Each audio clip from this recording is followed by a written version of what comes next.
आइए स्टार्ट करते हैं अपना next numerical number 10। A 100 watt lamp bulb and a 4 kilowatt water heater are connected to a 250 volt supply।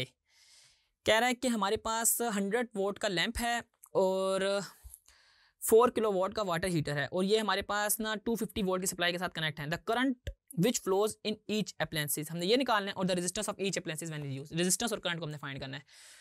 Power है जी हमारे पास, मैं पहले ना बल्ब की निकालता हूँ। मैं पहले बल्ब को सॉल्व करूँ। बल्ब है हमारे पास, इसको मैं P1 कह देता हूँ। ये मेरे पास है 100 वॉट और वोल्टेज है मेरे पास 250 वोल्ट। तो हमने करंट निकालना है इसका। तो आपको पता है P जो होगा वो हमारे पास VI के इक्वल है। तो I क्या हो जाएगा मेरे पास P1/V। तो P1 है हमारे पास 100 डिवाइड बाई 250। तो ये मेरे पास कितना आ जाएगा जी, 100 डिवाइड बाई 250 0.4 एम्पेयर्स। ये मेरे पास आ गया जी जो बल्ब का है। अब उसने क्या, करंट हमने सारी अप्लायंसेस का निकालना, हम हीटर का निकाल लेते हैं। उसकी पावर कितनी है मेरे पास, P2 है मेरे पास 4 किलोवाट्स और वोल्टेज है मेरे पास 250 और P2 is equal to VI हो जाएगा और मेरे पास I2 हो गया। मैं इसको I2 कह देता हूँ और इसको I1 कह देता हूँ ताकि ना डिफ्रेंशिएट कर सकें।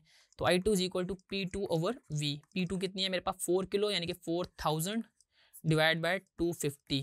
तो जब मैं 4000 को 250 से डिवाइड करता हूँ ये हमारे पास इक्वल होगा 16 एम्पेयर्स के। तो ये मेरे पास निकल आया जी करंट ईच अप्लायंसेस का। अब हम जस्ट रेजिस्टेंस निकालने जा रहे हैं और रेजिस्टेंस के लिए हम ओहम्स लॉ को यूज़ कर रहे होंगे। V is equal to IR यानी कि R is equal to V/I। अगर मैं बल्ब की बात करूं तो मेरे पास जो R है वो आएगा V/I और V था मेरे पास 250 और I1 था मेरे पास 0.4। तो 250 डिवाइड बाई 0.4 कितना होता है, 625 ओहम्स की हमारे पास आ गई है रेजिस्टेंस जो कि बल्ब की है। इसको मैं R1 कह रहा हूँ, R1 से मुराद मेरी बल्ब है।